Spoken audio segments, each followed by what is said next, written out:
삼성전자 아무래도 가장 관심이 많으실 거라서 삼성전자 월봉 로고 차트로 2011년부터 봤고요.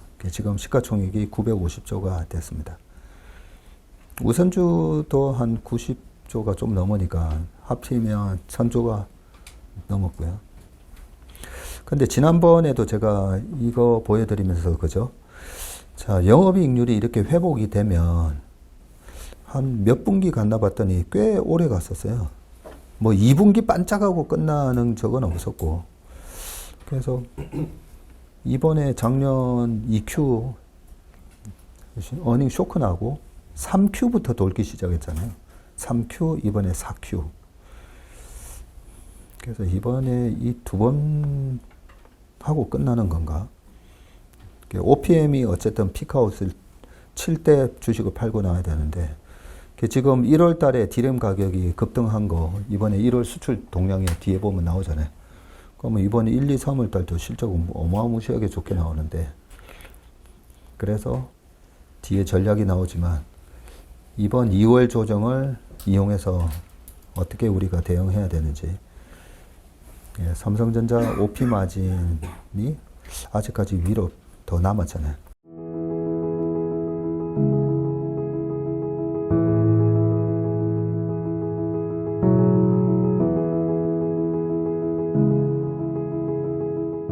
안녕하세요. 2026년 2월 주식시장 전망 및 운용 전략에 대해서 말씀드리겠습니다.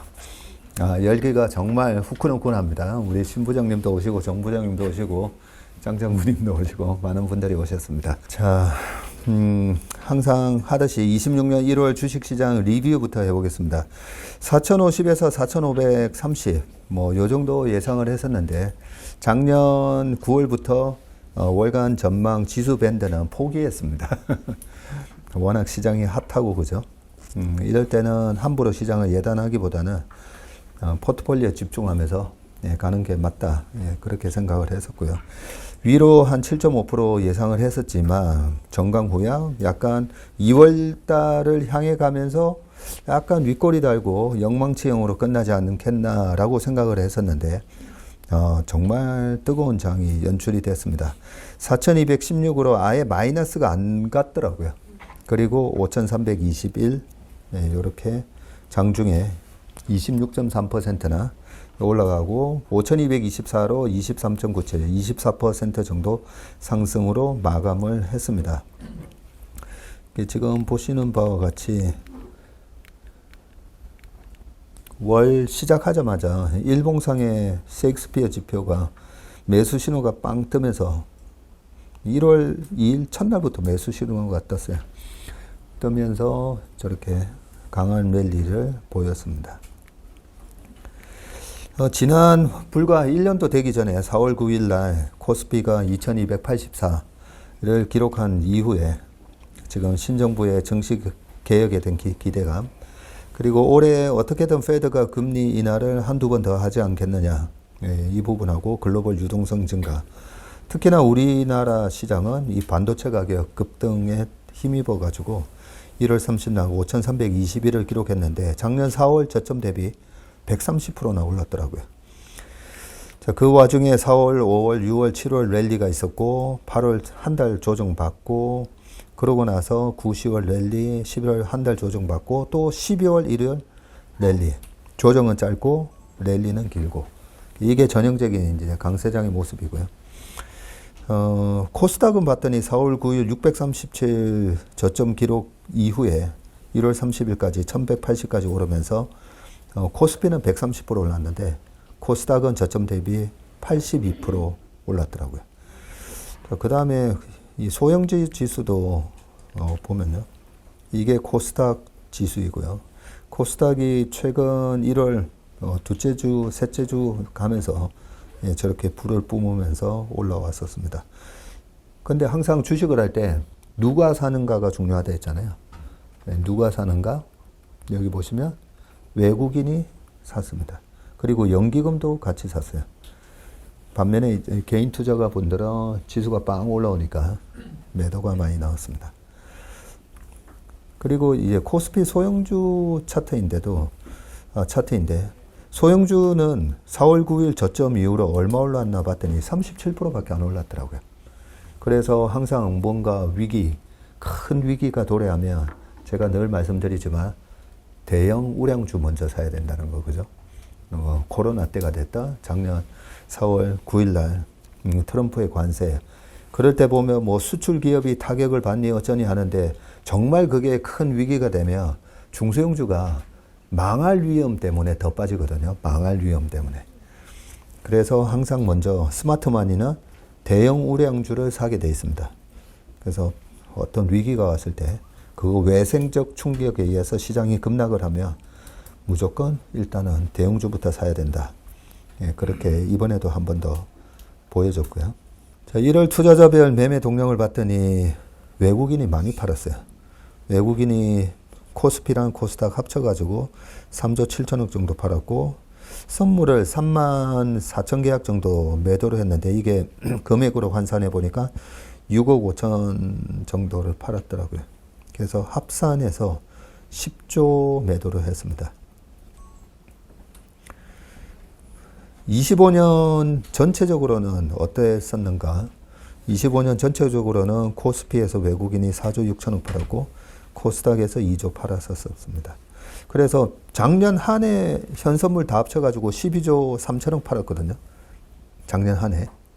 근데 이번 1월 달에만 10조를 팔았어요. 그러니까 이 규모가 꽤 크게 팔았다라는 걸 알 수 있는데, 근데 사실 수량으로 따져보면 지수가 5천 갔을 때 파는 10조랑, 그죠? 2,500 언저리에서 파는 10조랑은 좀 다르긴 합니다. 그래서 외국인이 우리나라 국내 주식을 보유하는 비율은 사상 최대, 이런 얘기가 나왔었습니다.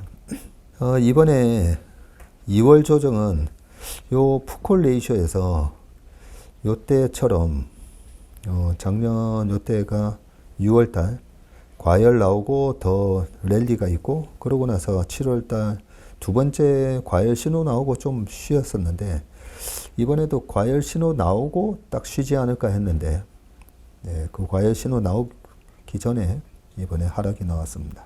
자, S&P 500의 지금 빅스 차트는 어떻게 되는가 보시면, 예, 바닥 찍고 이렇게 살짝 올라오는 모습을 보이고 있습니다. 자, 여기서 하나 잘 보셔야 되는 게, 지금 2017년 시장하고 거의 똑같이 움직였잖아요. 그죠? 2017년 트럼프 1기 1년차 반도체 랠리가 있었고, 작년 초에 2017년처럼 될 가능성이 높습니다 했을 때 그때는 반도체 랠리였는데 이번에도 반도체 랠리가 온다고, 예, 그런 댓글도 있긴 했었는데, 예, 똑같이 반도체 랠리 있었고 달러 인덱스 떨어지고 우리나라 주식, 예, 올라가고, 자, 그랬었는데 제가 지난주 투자일기에서도 말씀드리고 했을 때 이 2018년 2월에 나스닥 급락이 있었다는 거죠. 예, 여기 자세히 보시면 요게 2017년 S&P 500의 랠리였었거든요. 랠리인데 요때 보면 한번 빠지죠. 요거 로고 차트로 보면 좀 더 정확하게 보이겠지만 나중에 뒤에 나오긴 합니다. 요때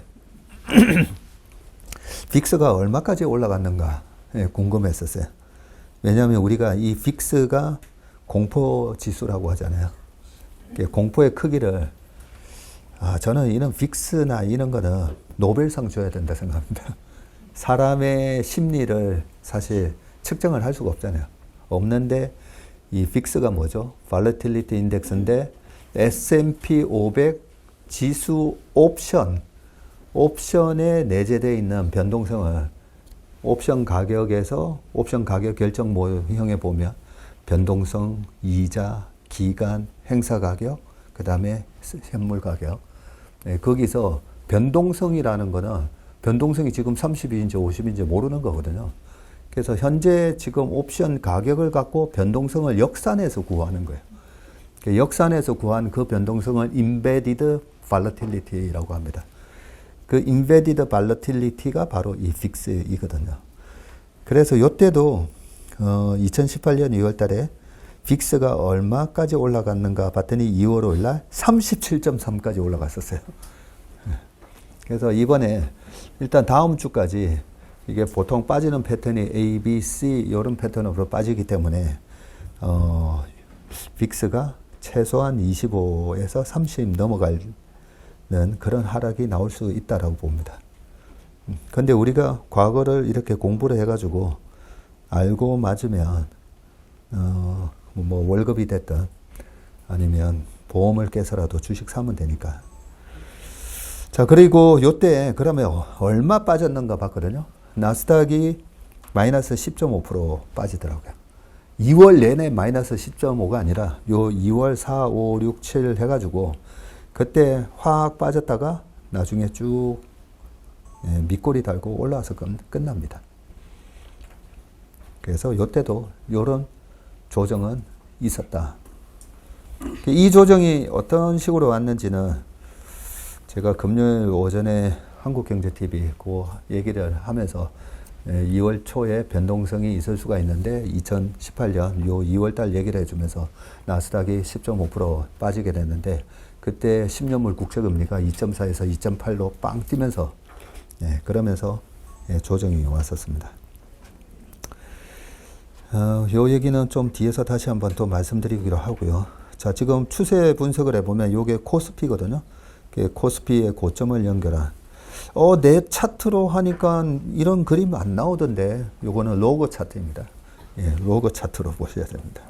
그러면 일단 저항선을 뚫고 올라가 있는데 조정을 받으면 4,650에서 4,700 정도까지도 언제든지 내려올 수 있겠구나. 근데 제가 시장에 대해서 좀 아직까지는 긍정적으로 생각하는 이유가 요 환율이잖아요. 환율.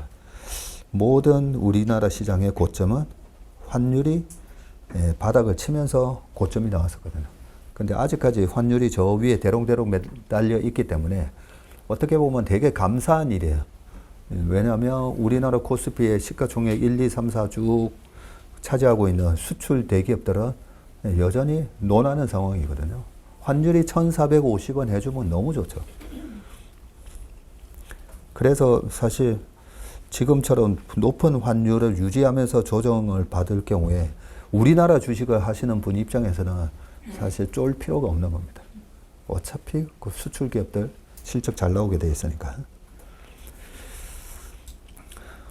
자, 지난 6월 달에 요때였었죠. 이 바이 신호 나오고 나서 매물대 돌파하면서 쭉 올라갔었는데 지난 코로나 때 요때도 두 번째 상승에서 바이 신호 나오고 쭉 올라갔었잖아요. 그래서 제가 한번 셀러봤어요. 하나, 둘, 셋, 넷, 다섯, 여섯, 일곱, 여덟. 근데 이번에도 보니까 하나, 둘, 셋, 넷, 다섯, 여섯, 일곱, 여덟 됐더라고요. 그래서 일단 랠리가 있고 나서 약간 이제 쉴 때는 좀 되긴 됐구나라는 생각을 좀 했습니다.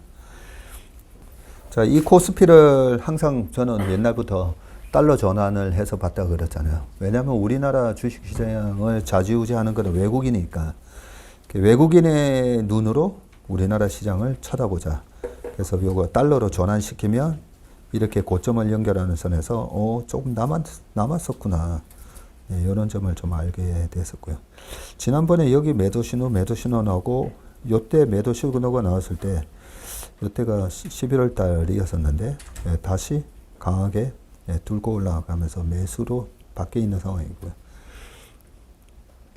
근데 여기 RSI는 보면 지금 다 과열 나오고 있습니다. 그래서 최근에 여기 저희 고객분들도 계시지만 최근에 오시는 고객분한테 제가 요 차트를 보여드리고 있거든요. 요 차트 보여드리면서 자, 지난번에 여기서 우리나라 2018년 1월 달에 2600 고점, 2021년 6월 달에 3300 고점, 그리고 지금 이렇게 찾아오셨는데 요 위에 보면 RSI라고 있는데 요게 시장이 지금 과열인지 아닌지를 보여주는 지표입니다. 그러면서 이 차트 보여드리면서 죄송하지만 지금 과열일 때 찾아왔습니다.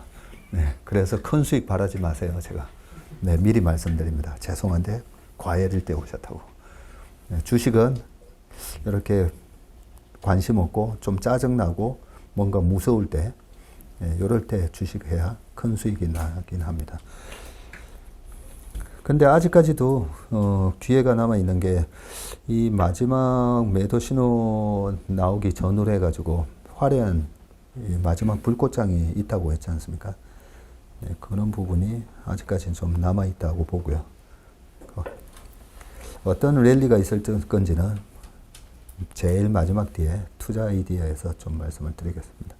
자, 항상 우리가 지금 주식을 하는 데 있어서 배드 뉴스 중에 하나는 1968년 이후로 미국의 실업률 차트를 보면 실업률이 이렇게 올라갈 때 조심해야 되고 실업률이 떨어질 때 주식하고 올라갈 때 조심해야 되고 떨어질 때 주식해야 되고 지금 코로나 이후로 많이 떨어졌다가 지금 실업률이 스물스물 올라가는 단계다 그죠?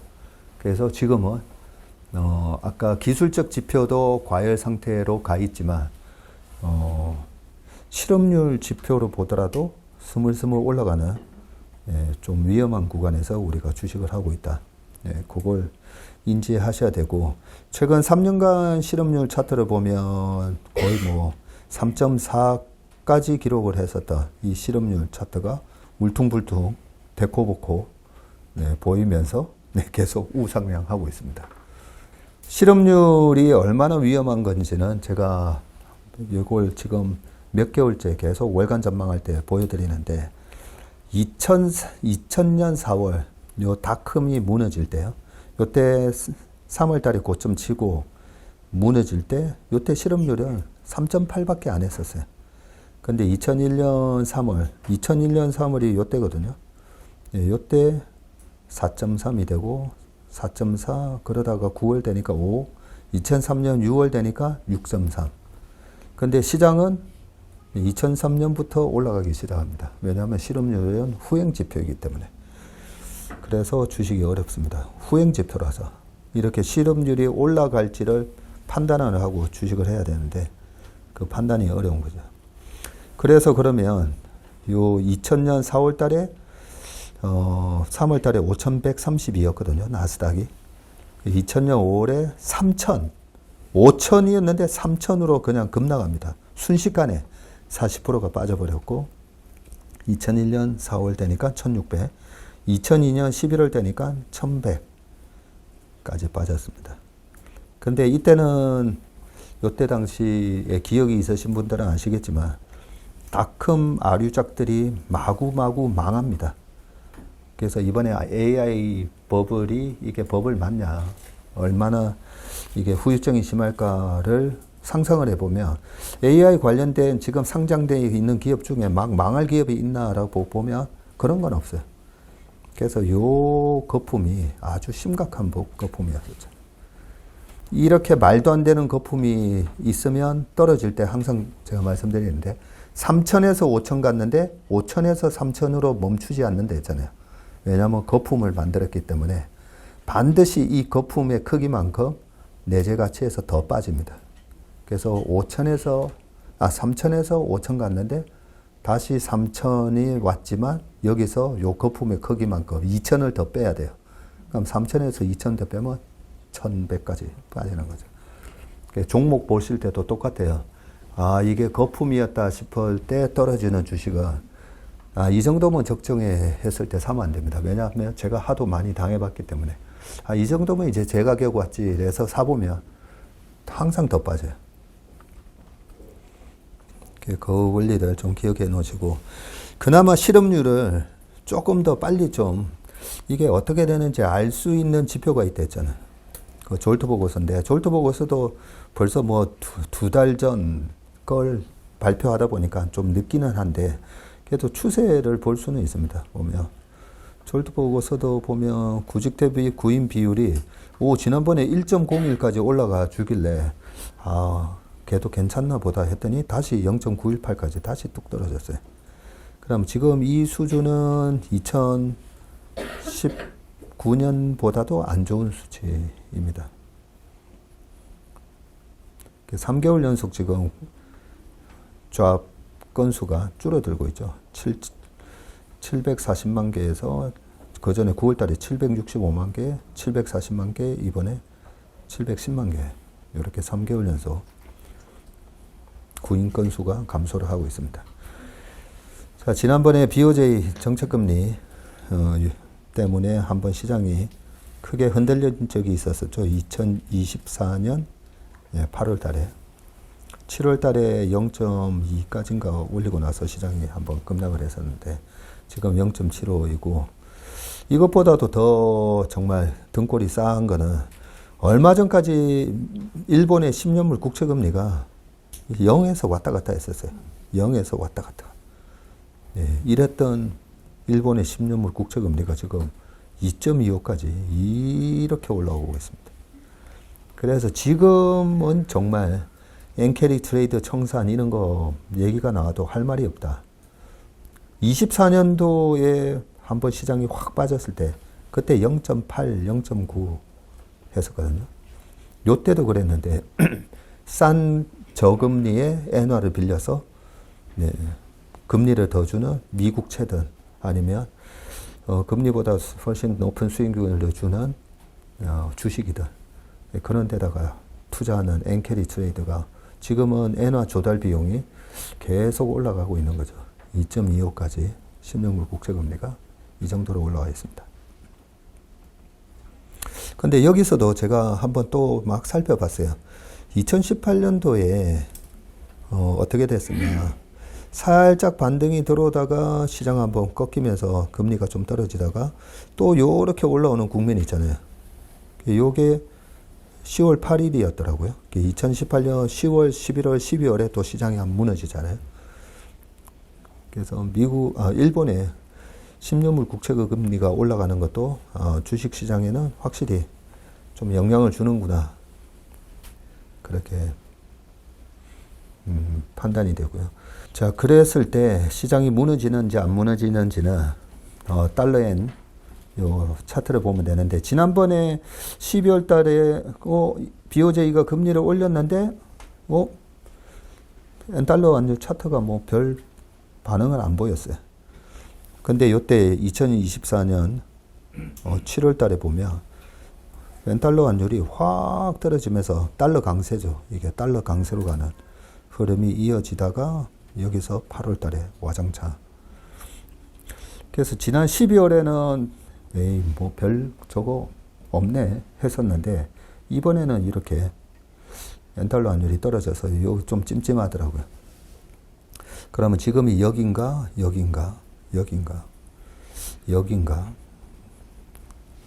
그래서 한 2주 동안에는 이 추이가 어떻게 되는지 한번 좀 봐야 되겠다 그런 생각이 들더라고요. 그리고 우리나라 원엔 환율 월봉 차트는 한 요 정도 모습인데 2018년도에 1월, 2월 달에 보니까 요때도 원엔 환율이 약간 튀었더라고요. 1, 2월 달에 튀었고 지금 원엔 환율이 약간 이렇게 올라가는 모습이 나왔습니다. 자, 은 가격이 폭락하면서 시장의 조정을 좀 얘기를 해줬었고요. 자, 이 정도 빠지면 은 사야 되는 거 아니냐요? 뭐 이럴 수 있잖아요. 근데 과거에 이렇게 큰 폭의 하락이 있었을 때 제가 하나하나 다 봤어요. 하나하나 2004년도에 4월 달에 이 월봉이거든요. 이 첫 월봉에 사면 안 되구나. 뭐 이런 생각을 했고요. 요때도 2006년 6월에도 확 빠지고 나서 반등은 들어가는데 그러고 나서 한 1년 재미없어요. 보니까. 그죠? 이렇게 크게 확 빠지고 나서 여기 저점에서 딱 잡아서 좀 올라갈 때 여기서 이제 팔아먹는 거 그거 하시려면 하셔도 되는데 지금 사서 나 좀 묻어둬야지 별 재미가 없었습니다. 그리고 2008년 3월 달에도 장대음 보고 이거 하나하나 제가 체크해봤더니 막 마이너스 25% 뭐 30% 빠졌더라고요. 이번 하루 빠진 거는 역대 이번이 최대였습니다. 근데 월간 기준으로 보면 이렇게 빠지면 괜히 여기서 뭐 매수 들어가는 거는 아니다. 그런 결론이 좀 나왔습니다. 금 마찬가지고요. 요때 2000년부터 2011년까지 엄청나게 오르고 제가 웜의 신박에서 한국은행이 왜 13년 동안 금을 안 샀나? 네, 그 기사 보면서 여기서 샀기 때문에. 네. 한국은행이 딱 여기서 샀어요. 어떻게 그렇게 이 고점을 잡는 것도 참 보면 능력인데, 그죠? 정확하게 여기서 100톤 샀다라고, 그죠? 네. 네. 그러고 이렇게 밀리니까, 네, 못 사죠. 13년 동안. 야, 그러고 나서 지금 이번에도 거의 비슷한 기사가 나오고는 있는데, 코스닥을 월봉 로그로 봤더니, 아직까지 이렇게 남아있고, 코스닥이 그동안에 우리나라 시장이 신고가가 나왔을 때 항상 코스닥이 이렇게 피크아웃 치고 끝났는데, 이번에 완전히 코스닥 랠리 없이 이러고 끝난다고? 그거 좀 이상하다 했잖아요. 그래서 작년 연말에 이번 1, 2, 3월 코스닥 랠리가 좀 있을 것 같습니다 라고 했던 부분이고, 1월 달에 한 방에 확 올랐습니다. 근데 저는 아직까지 남은 것 같아요. 아직까지 좀 남은 것 같습니다. 그래서 이 저항선을 연결해 보니까 올해 코스닥이 우리 조재한 차장이 오늘 아침에 퀀트 자료를 보내주던데, 짝수회에서 2월 달이 1등이더라고요. 짝수회는 제가 코스닥 하면 안 된다 그런 말씀을 드렸는데, 짝수회 2월 달이 수익률 1등, 3월 좋고, 총 12개월 중에 플러스 나는 달이 3달밖에 없는데 2월 달이 수익률이 좋더라고요. 2월, 3월, 그 다음에 저 하반기에 11월인가 12월에 한 번 있습니다. 넘으니까 합치면 1000조가 넘었고요. 근데 지난번에도 제가 이거 보여드리면서, 그죠? 자, 영업이익률이 이렇게 회복이 되면 한 몇 분기 갔나 봤더니 꽤 오래 갔었어요. 뭐 2분기 반짝하고 끝나는 적은 없었고, 그래서 이번에 작년 2Q 어닝 쇼크 나고 3Q부터 돌기 시작했잖아요. 3Q, 이번에 4Q. 그래서 이번에 이 두 번 하고 끝나는 건가? OPM이 어쨌든 피크아웃을 칠 때 주식을 팔고 나와야 되는데, 지금 1월 달에 디램 가격이 급등한 거, 이번에 1월 수출 동향에 뒤에 보면 나오잖아요. 그러면 이번에 1, 2, 3월 달도 실적은 어마무시하게 좋게 나오는데, 그래서 뒤에 전략이 나오지만, 이번 2월 조정을 이용해서 어떻게 우리가 대응해야 되는지, 삼성전자 OP 마진이 아직까지 위로 더 남았잖아요. 그 다음에 하이닉스도 봤더니, 삼성전자는 과거에 갤럭시 시리즈 요때 있었죠. 요때 11년 12월, 11년하고 12년, 13년 초까지는 반도체 랠리가 아니라 삼성전자 핸드폰 갤럭시 노트가 히트를 칩니다. 2011년 10월에 출시했는데, 대화면이 화면이 큰 노트를 갖고 나왔는데, 그때 스티브 잡스가 그 한 손에 제대로 잡히지도 않는 거 안 될 거다 했다가 엄청난 대히트를 치면서 삼성전자가 글로벌하게 스마트폰 점유율 24%를 기록하면서 세계 1등이 되거든요.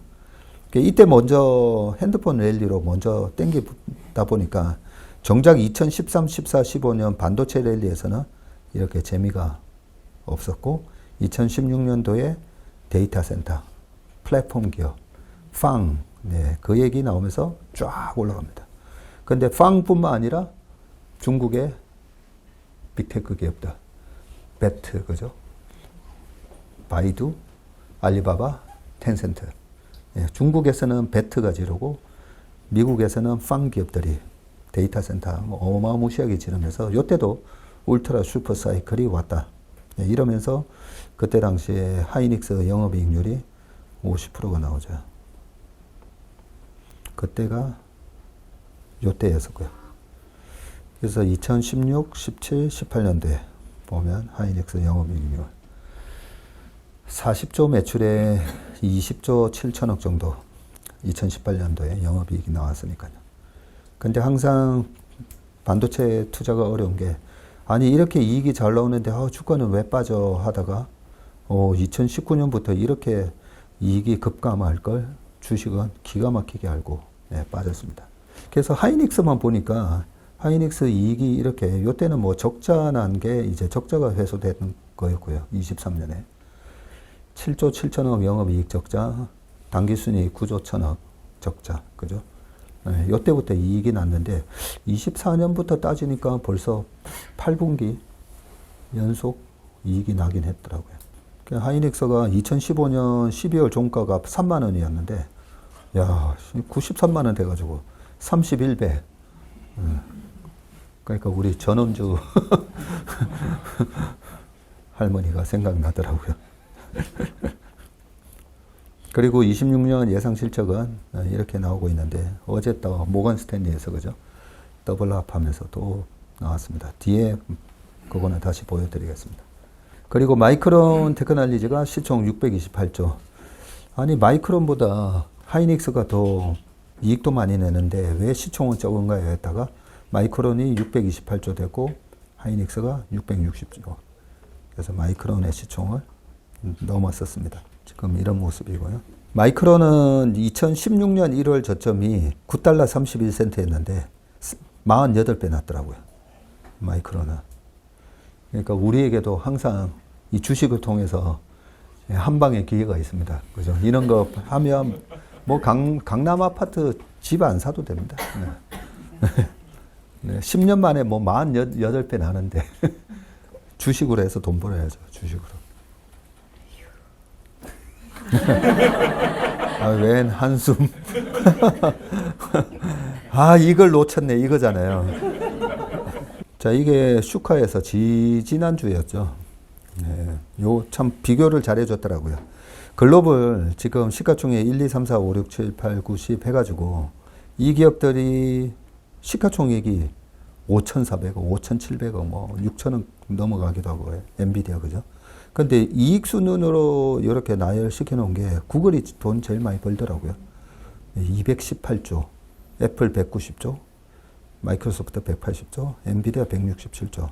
아, 그런데 엔비디아는 2026년에도 또 이익이 60% 증가한대 하니까 이익을 땡겨와서 평가를 한 거죠. 네, 이렇게 시총이 되고 있고. 그러면 167조, 136조, 122조, 그리고 TSMC가 61조. 하이닉스가 작년에 44조, 삼성전자 40조. 근데 올해 그죠? 삼성전자가 뭐 130조냐, 150조냐 지금 이러고 있으니까 그래 130조 위로 쭉 올라가 봤더니 3,400조 뭐 이런 거죠. 122조 버는데 2,300조. 이런 플랫폼 기업하고는 물론 멀티플이 좀 다르게 적용되겠지만 얘네들은 그래도 25배에서 한 40배까지도 봤잖아요. 그 정도까지는 가지는 않겠지만 네, 어쨌든 삼성전자 하이닉스의 올해 예상 이익은 어마무시한 겁니다. 근데 저는 그렇게 생각하죠. 그러면 하이닉스랑 삼성전자 반도체를 누가 사주는데 다 얘네들이 사주는 거잖아요. 그러면 그만큼 이익이 아니 40조 하다가 140조 벌면 그 100조가 어디서 나오냐는 거죠. 다 얘네들이 사고 중국의 기업들이 또 일부 사겠지만 그러면 미국 기업들이 지금 반도체가 이렇게 가격이 세면 미국 기업들 못 올라가는 게 당연한 거 아니겠습니까? 그죠? 그렇게 생각을 좀 하고 있습니다.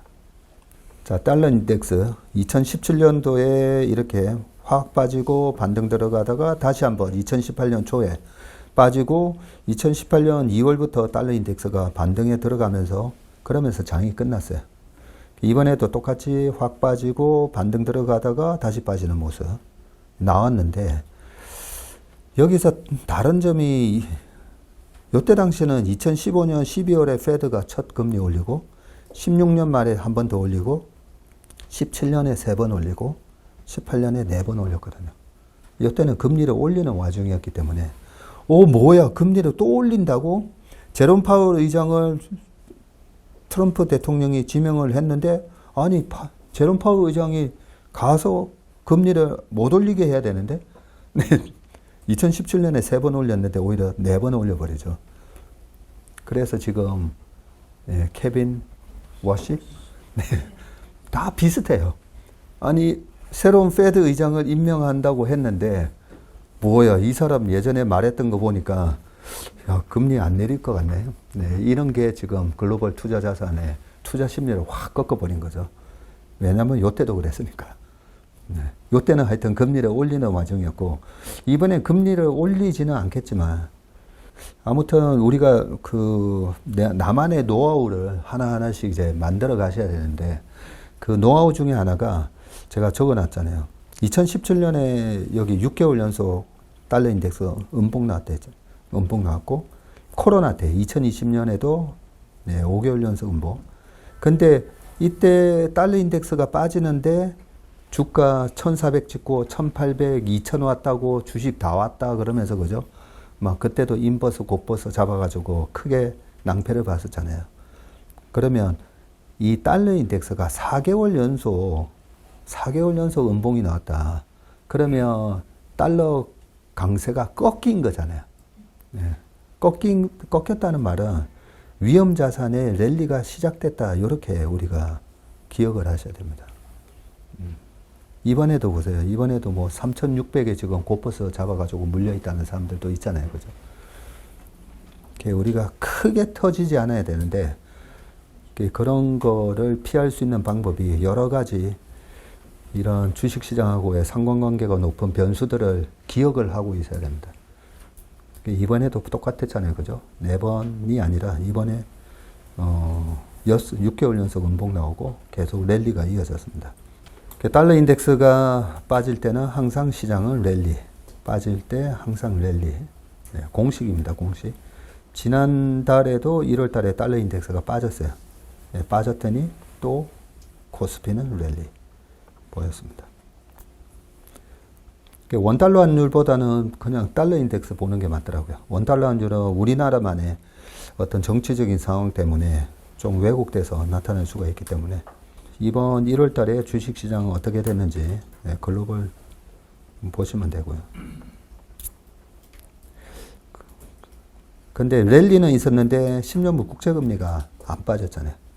이게 좀 찜찜한 부분이었죠. 10년물 국채금리가 빠져야 되는데 4.24 이래버리니까 못 올라옵니다.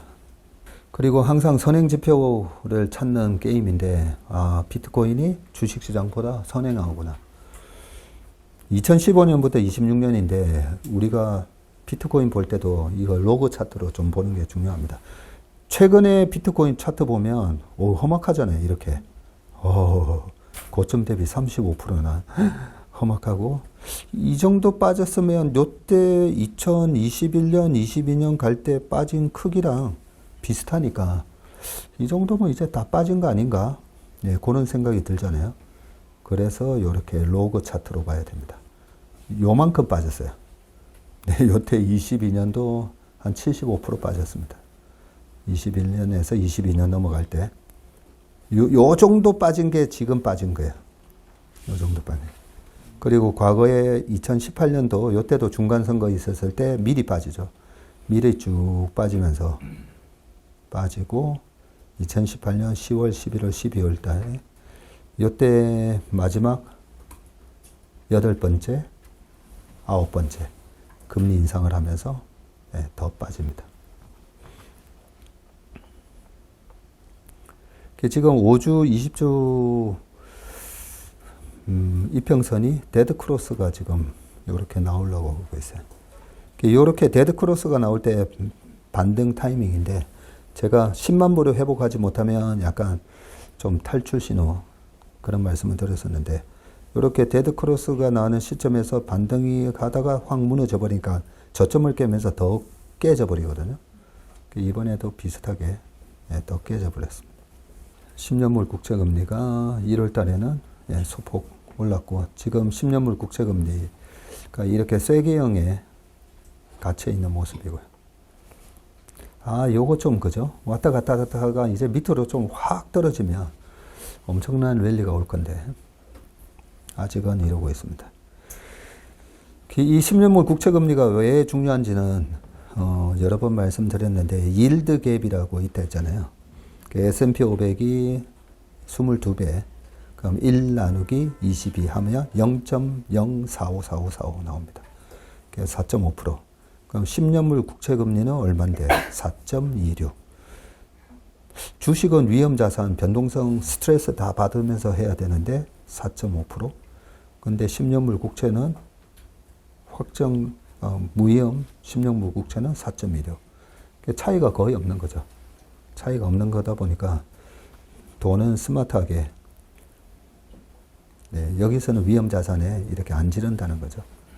그래서 예를 들어서 제가 일부러 적어왔어요. 코로나 때 어땠는가.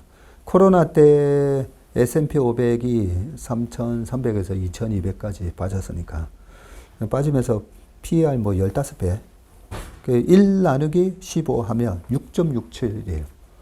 그러니까 주식으로 기대할 수 있는 수익이 6.67인데 금리가 10년물이 0.55까지 빠졌거든요. 6.67이고 채권 투자해봐야 0.55야? 엄청난 차이가 있잖아요. 그래서 우리가 종목별로 시장의 밸류에이션 PER, PBR도 중요하지만 10년물 국채를 왜 보느냐는 이 상대 수익률을 보는 겁니다. S&P 500의 지금 월봉 차트를 보시면 미국 시장이 23, 24 많이 올랐잖아요. 24%, 25년도에도 16.4%. 3년 내내 많이 올랐습니다. 25년도에 요때 트럼프의 폭탄 관세 때 마이너스 20일까지 빠졌다가 올라왔고요. 마진덱 트레이딩이라고 신용을 많이 쓰기 때문에 조정을 받으면 언제든지 5개월 이평선을 깨면서 마이너스 10% 정도 조정은 언제든지 있을 수 있다. 그래서 요때가 2018년도에 요 10월, 11월, 12월 달 요때 한 17% 빠졌고요. 고점 대비는 거의 20% 빠졌었습니다. 그리고 요때가 2018년 2월이거든요. 이번에 제가 예상하는 미국 시장의 모습이 약간 요런 그림입니다. 밑꼬리 쭉 달고 다시 5개월 이평선 회복시키는 그림. 요런 게 나오지 않을까 생각하고 있습니다. 하일드 스프레드는 그래도 되게 양호합니다. 이것도 하나 이제 잘 보시면 좋은데, 우리가 닷컴 같은 그런 위기랑 비교하는 사람들이 많잖아요. 그러면 닷컴은 예상하기 어려웠나라고 보면, 요 98년도에 보면 한번 하일드 스프레드가 위로 빵 튀죠. 요 빵 튈 때가 일단은 요때 8월 달에 러시아 디폴트, 그리고 10월 달에 롱텀 캐피털 매니지먼트 파산. 그러고 나서 빠지다가 2000년 초에도 또 올라가요. 그 미국 시장이 폭락하기 전에 하일드가 먼저 올라갑니다. 그러니까 뭔가 되게 안 좋다라는 걸 하일드 스프레드는 알고 있었던 거죠. 하일드 스프레드. 그래서 우리가 주식할 때 보통 보면 여러 기관에서도 국민연금을 비롯해서 많은 기관들이 보면 이코노미스트들 모셔와가지고 막 경제 전망 물어보잖아요. 근데 경제 전망 물어볼 필요가 없습니다. 이 하일드 스프레드가 다 얘기해 줍니다.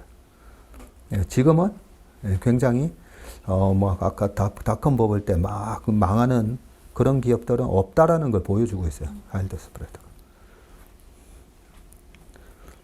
지금 최근의 모습도 보면 별로 없습니다. 굉장히 안정된 모습 보이고 있고.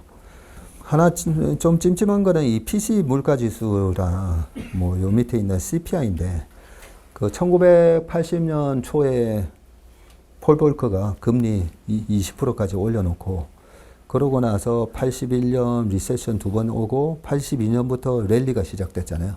랠리가 시작될 때 물가 계속 떨어지고 10년분 국채금리도 계속 떨어집니다.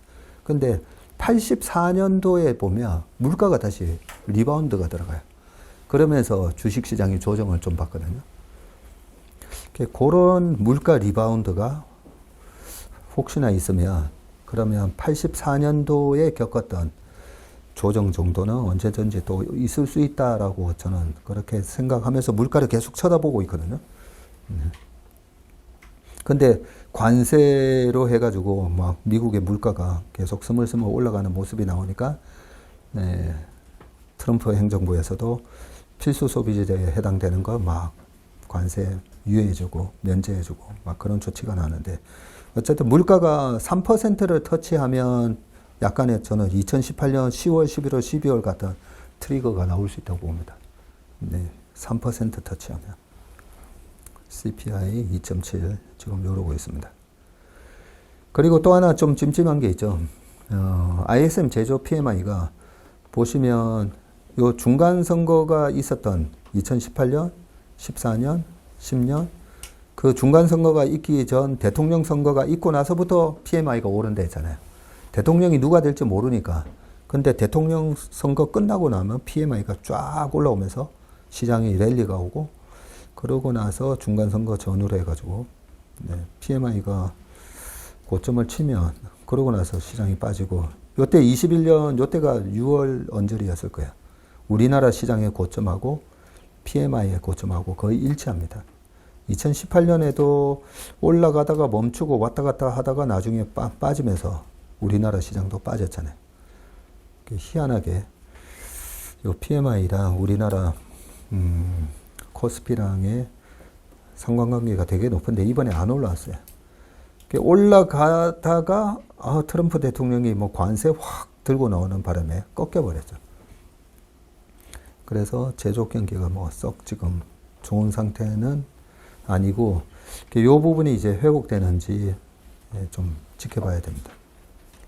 근데 요 2014년에서 요때가 한 16년 되겠죠. 요때 2015년도에도 이렇게 안 좋고 16년 바닥 찍고 이렇게 돌아서는데 요때 15년, 16년도에 석유화학 이런 게 먼저 돕니다. 우리 뒤에 석유화학에 종사하고 계신 분 와 계시지만 제가 설명을 드렸잖아요. 유가가 2014년, 15년에 셰일 혁명이 있었고 그 셰일 혁명 때문에 2014년에 유가가 100불 언저리 있던 유가가 60불까지 툭 떨어집니다. 15년 툭툭 떨어지면서 16년 1월 달 되면 26불까지 유가가 빠지거든요. 근데 유가가 빠지면 당연히 석유화학 제품 가격도 같이 이렇게 빠지는데 어느 순간 보면 석유화학 제품 가격은 더 이상 안 빠지고 유가만 더 빠지고 있어요. 그러면서 원가하고 제품 가격하고의 이 마진 스프레드가 좋아지면서 2015년부터 유가가 급락을 하고 난 이후에 갑자기 석유화학 주가가 막 올라가기 시작합니다. 요즘 엑슨모빌하고 S-오일이나 이런 것들이 올라가는 모습이 저는 요때랑 되게 비슷하다 그런 생각을 좀 하고 있습니다. 그리고 다행인 게 미시간대 소비자 심리 지수가 계속 빠지다가 최근에 2달 연속 올라왔더라고요. 그리고 더더욱 다행인 게 한국 1월 수출 동량이 어마무시하게 나왔습니다. 33.9가 나왔어요. 그죠? 이 수출 동량하고 우리나라 코스피랑도 거의 똑같습니다. 똑같기 때문에 이 박스피에 갇혀 있었던 코스피가 확 올라간 거랑 우리나라 수출액이 이렇게 급등한 거랑 똑같습니다. 그런데 제가 아침에 모닝브리프에서도 말씀드렸지만 제가 코로나 때도 21년 7월까지는 장 괜찮을 겁니다 했던 게 2020년 7월이 어떤 상황이었냐. 코로나 팬데믹 발생하고 전 세계가 셧다운해가 경제 지표가 박살났을 때였죠. 그래서 2021년 7월까지는 그 2분기 2020년 4, 5, 6 완전히 패닉이었잖아요. 그러니까 그 4, 5, 6 경제 지표가 발표가 되는 거랑 그 기저효과가 너무 낮았기 때문에 21년 7월까지만 하더라도 와 YOY 데이터가 엄청 잘 나온다는 거죠. 그래서 7월까지는 괜찮을 겁니다 라고 했던 거거든요. 그러니까 우리가 똑같이 생각하면 돼요. 그럼 앞으로 2월, 3월, 4월, 5월에는 경제 지표가 어떻게 나올까? 작년에 2월 트럼프 관세 처음 들고 나왔어요. 그리고 3월 달에 또 들고 나왔어요. 그리고 4월 달에 그죠? 4월 달에 45% 막. 그래서 이 5월 달까지 보면 수출 증감률이 뭐 그냥 이때만 하더라도 5월 달에 막 올라오는데 그래서 저는 좀 기저가 낮다라고 생각하거든요. 그래서 2월, 3월, 4월, 5월까지 발표될 수출 동향이 나쁘지 않을 것 같다 생각합니다. 그리고 요즘 월간 전망 자료 만드는데 시간이 너무 많이 걸리는 게 하다 보니까 이제 수출 동향까지 이것도 다 읽거든요. 제 스스로를 너무 자책하면서 자료를 만듭니다. 네, 그냥 좀 빨리빨리 만들지. 이거 뭐 잘 맞지도 않는데, 그죠? 뭐 맞지도 않는데, 이런 거 하나하나 다 읽어보면서 여기 보면 디램 가격, 고정 가격 추이 이런 것도 다 나오더라고요. 그죠? 25년 1월에 1달러 35였는데, 지금 이번 달에 11달러. 네, 이게 대박이었죠. DDR5 가격도 25년 1월에 3.75였는데 28.5까지 올라오고, 낸드 가격이 작년 1월에 2.18이었는데 9.46 하니까 이 범용 제품 쪽에서 완전히 지금 녹아나고 있는. 그래서 요 느낌이 HMM, 예, 현대상선 이름이 바뀐 HMM 쇼티지 때 그때랑 비슷해가지고, 그때 어쨌든 계약 물량을 인도를 해야 되는데, 네, 배는 없고, 그러니까 어쩔 수 없이 막 웃돈 주면서 무조건 보내야 되잖아요. 고객하고 약속 때문에. 네, 그때랑 약간 좀 비슷한 느낌이 나고 있습니다. 그 다음에 자동차 수출, 밑에 화장품. 요 자세히 읽다 보니까 전기기기, 네, 그 다음에 화장품도 잘 나갔더라고요. 지역도 되게 다변화됐더라고요. 네, 중국 46.7이나 나오고, 미국도 29.5나 증가하고, 뭐 관세하는데도 그죠? 29.5. 아세안 쪽으로도, 네, 베트남 아주 잘 나오더라고요. 그 다음에 우리나라 부동산 시장을 전망하다, 주식 시장을 전망하다, 미국은 페드의 금리랑 페드의 그 QT나 이런 게 되게 중요한데, 우리나라는 그 한국은행 금리보다도 사실 무역 수지가 엄청 중요해요. 네, 무역 수지로 도대체 얼마를 버는가 보다. 네, 엄청나게 벌고 있습니다. 지금 한 달에 한 10조 넘게 버는 거죠, 한 달에. 이런 엄청난 자금이 막 들어오잖아요. 이 돈들이 다 어디 가겠습니까? 근데 최근에 요거는 나중에 카메라 끄고 말씀드릴게요. 환율에 대한 정부의 어떤 지금 정책이 어떤 계획을 세우고 있는지 부분이 있기 때문에. 자, 필라델피아 반도체 지수는 이것도 우리가 외워놔야 되죠. 네, 10개월 조정. 항상 반도체 조정은 짧았다. 10개월 조정, 그리고 랠리. 10개월 조정, 랠리. 10개월 조정, 랠리. 그리고 작년.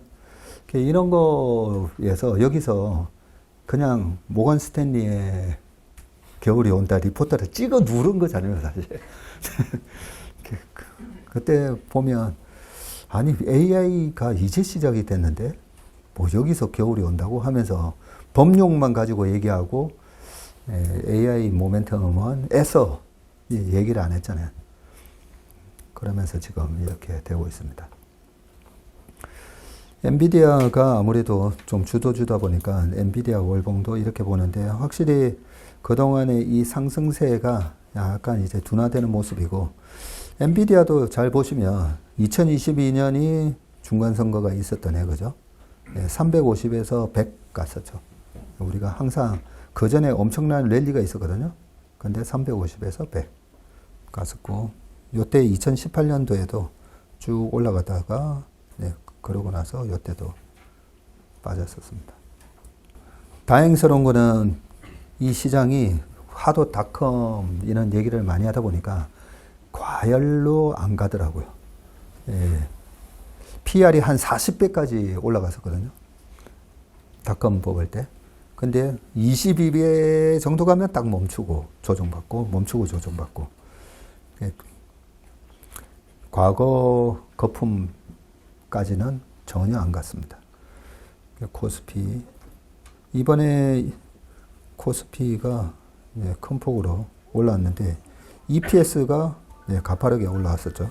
외국인 현선물, 이게 제가 옛날에 선물 트레이딩 할 때 만들었다 했잖아요. 예, 이런 게 하나가 다 저의 소중한 이 권총이고 나이프고 무기입니다, 무기. 외국인 현선물이 꺾였네. 자, 꺾였는데 시장이 이렇게 랠리예요. 꺾였는데, 그죠? 네, 그러면, 요런 조정이 있을 수가 있겠구나. 그리고 또 크로스 체크를 하는 거죠. 외국인 옵션은 어떤 포지션을 잡고 있나. 자, 이 파란색으로 이렇게 V자. 네.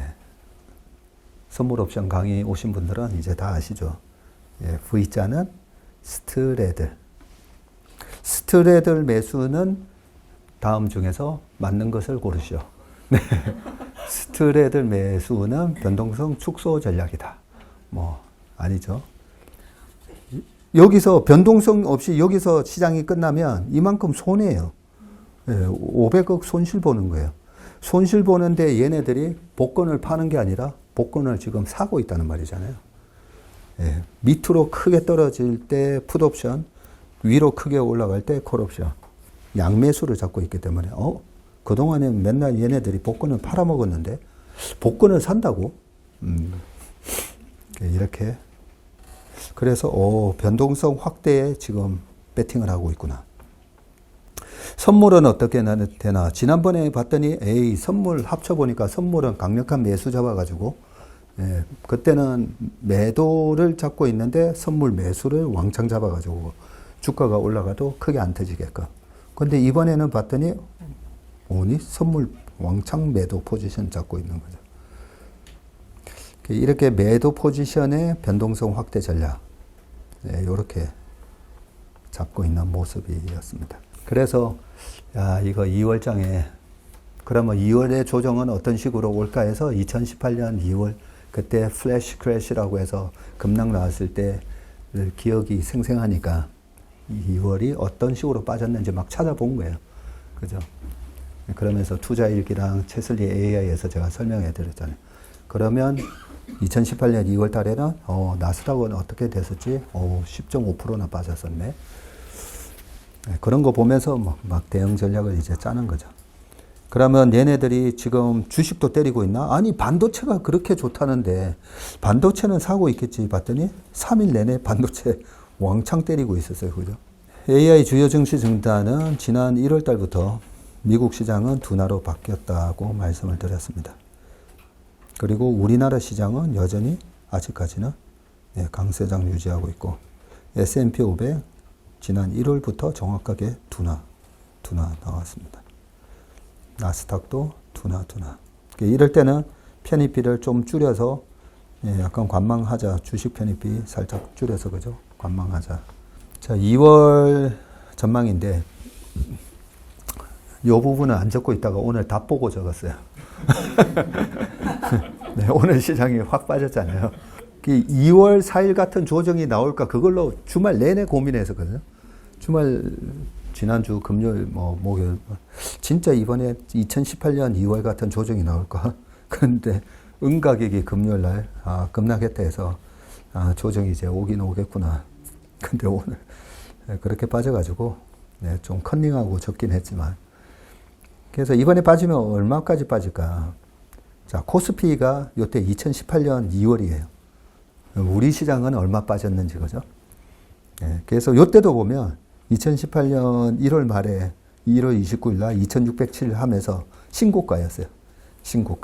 신고가 냈다가 하다가 확 빠진 겁니다. 요때도 이러면서 확 빠졌는데 요때 딱 10% 빠졌더라고요. 제가 아까 오기 전에 계산해 봤더니 10% 빠졌습니다. 10% 빠지고 그럼 어디서 사야 되느냐? 요거 일봉상의 코스피 RSI가 요 30 딱 잠겼을 때 요때 사야 되구나. 요때도 저희가 랩하고 있었어요. 랩하고 있었는데 요 확 빠지길래 그때 랩 들어온 자금으로 하이닉스를 그때 왕창 질렀었거든요. 그런데 시장은 요러고 움직였잖아요. 시장은 요러고 움직였는데 코스피 월봉으로 보면 요런 모습이었고 2월 달에 빠지고 3, 4 반등 들어가고 그 다음에 이렇게 빠졌습니다. 지금 신용잔고 30조 역대 최대죠. 코스피가 한 20조, 코스닥 10조. 자, 코스피 제가 이렇게 제목을 적어놨어요. 코스피 시장 문의는 키움증권으로. 네. 매매는 어디로? 여기 DB증권이니까 DB증권으로. 네, DB증권이 장소를 협찬해 주셔가지고. 자, 이렇게 돼 있는데 키움증권이 지난번에도 2달 조정받더니 또 빵 뜨고, 지난 11월 조정받더니 또 빵 뜨고, 한국 시장이 좋다라는 걸 키움증권이 얘기해 주는 겁니다. 네, 미국 시장의 경기의 바로 밑에는 카니발 크루즈, 그죠? 네, 그런 거 보면 되고, 카니발 크루즈가 다시 최근에 31부 올라왔잖아요. 그거 보면서 아까 하이힐드 스프레드랑 다 보면서 미국 경기가 갑자기 쿨다운 하는 모습은 나오지 않겠구나. 그런 마음이 있어야 빠질 때 살 수가 있거든요. 왜냐하면 정말 경기가 박살 날 때는 사면 안 되니까. 그래서 키움증권이 지금 우리나라 한국 시장 엄청 핫하다는 걸 보여주고 있습니다. 그리고 누가 샀나 봤더니 외국인이 샀어요. 근데 지난 2017년, 18년도에는 외국인이 계속 팔았었어요. 이게 큰 차이점입니다. 이번에는 외국인이 사고 있다. 반도체 랠리는 언제까지라고 제가 적었는데, 일주일로는 DDR5가 소폭 마이너스 나 있고요. 모건 스탠리에서 나왔죠. 겨울 온다고 막 그때 겁주고. 그리고 지금은 엄청나게 광분을 하고 있습니다. 자, 2018년도에 우리가 이래 급락이 와도 시장이 어떨 거고 나는 어떻게 대응할 거야. 그 대응 전략 갖고 있으면 이제 하나도 겁이 안 나는 거죠. 2018년도에 요때예요. 이때 2017년 사실 요때 11월인가 12월에 그때 모건 스탠리가 요때도 반도체 겨울 온다 해가지고 네, 좀 밀렸었거든요. 네, 그때 밀렸다가 2월 달에 이렇게 급락 나왔다가 그러고 나서 그때 저희가 여기서 확 하이닉스를 찔렀었고요. 아까 보면 시장이 급락했다가 반등 들어오다가 밑에서 왔다 갔다 했잖아요. 근데 그때 하이닉스가 이렇게 올라갑니다. 근데 왜 올라가느냐?